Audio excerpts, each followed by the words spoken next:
কোনো একটি মডেলে কিভাবে টেক্সচার্স অ্যাপ্লাই করতে হয় এবং সেই টেক্সচার্স কিভাবে এডিট করতে হয়, চলেন দেখি।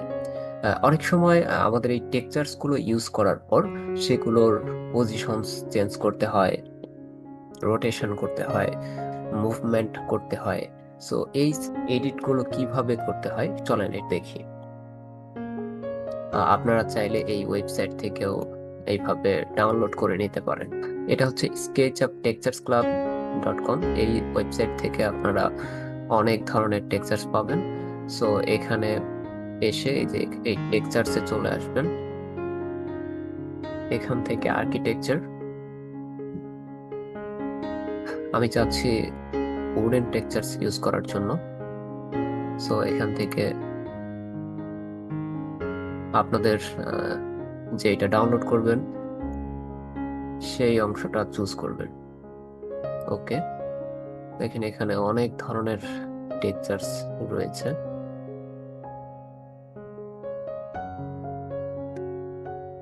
এখানে আপনারা ডাউনলোড ফ্রি ইউজার্স অপশনটি পেয়ে যাবেন, আর এটা হচ্ছে পেইড ভার্সন। সো আমি এখান থেকে ডাউনলোড করছি। আপনারা এরকম একটি জিপ ফাইল পাবেন। রাইট বাটন ক্লিক করে এটাকে আমি এক্সট্রাক্ট ফাইল করে নিচ্ছি। দেখেন এখানে আরেকটি ফাইল চলে আসছে। এখন স্কেচ আপে চলে আসলাম। প্রথমেই যেটা করতে হবে,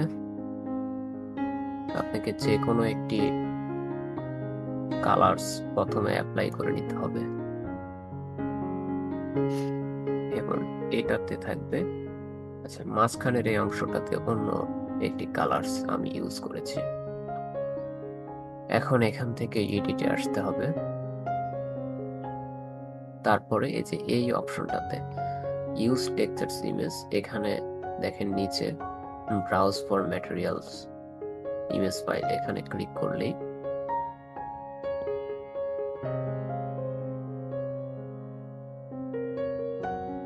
আমরা এই ফাইলটি ডাউনলোড করেছিলাম।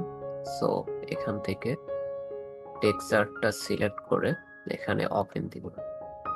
দেখেন তাহলে টোটালি অ্যাপ্লাই হয়ে যাবে। অ্যাপ্লাই হওয়ার পর ঠিকঠাক ভাবে কিন্তু এটা সেট হয়নি। অর্থাৎ আমরা যখন বাস্তবে কোনো কাঠের কিছু দেখতে পাই, তখন এই যে এই অংশটা একটু লক্ষ্য করুন, এদিকে কিন্তু হরিজন্টালি হয়ে আছে, এটাকে ভার্টিক্যালি করতে হবে, লাইক এই যে এরকম।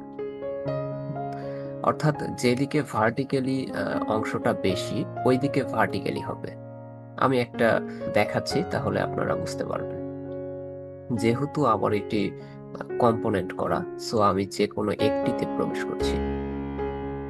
একটু লক্ষ্য করেন এই যে এই অংশটা আমি এখন আছে হরিজন্টালি, এটাকে আমি ভার্টিক্যালি রোটেট করব। সো এখান থেকে রাইট বাটন ক্লিক, তারপরে যে টেক্সচার্স পজিশন, এখানে দেখেন অনেকগুলো অপশন আছে। তার মধ্যে যে এটা দিয়ে আপনি মুভ করতে পারবেন, অর্থাৎ টেক্সচার্সের কোনো একটা অংশ আপনি চেঞ্জ করতে যাচ্ছেন, সো এইভাবে কিন্তু চেঞ্জ করতে পারবেন। দেখেন চেঞ্জ হচ্ছে। আর এই যে এটা দিয়ে আপনি রোটেট করতে পারবেন। এইভাবে ক্লিক করে আপনি এইভাবে 90 ডিগ্রি করে দিবেন। ব্যাস, ফাঁকা জায়গায় ক্লিক করব। দেখেন এই যে এটা এখন ভার্টিক্যালি অ্যাপ্লাই হয়ে গেছে সবগুলো। তেমনি এটাও সেম হবে, এখান থেকেও এটাকে ভার্টিক্যাল রোটেশন করতে হবে। সো এখান থেকে নিয়ে দেখেন এটাও ভার্টিক্যাল হয়ে গেছে। এভাবে সব জায়গাতেই এই এডিটটা করে নিতে হবে।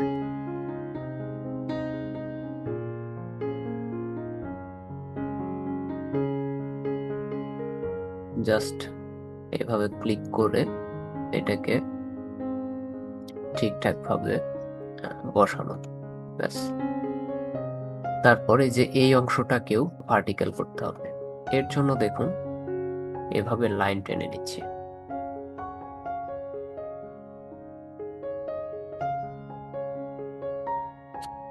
এখান থেকে পজিশন, তারপরে আবার রোটেট করে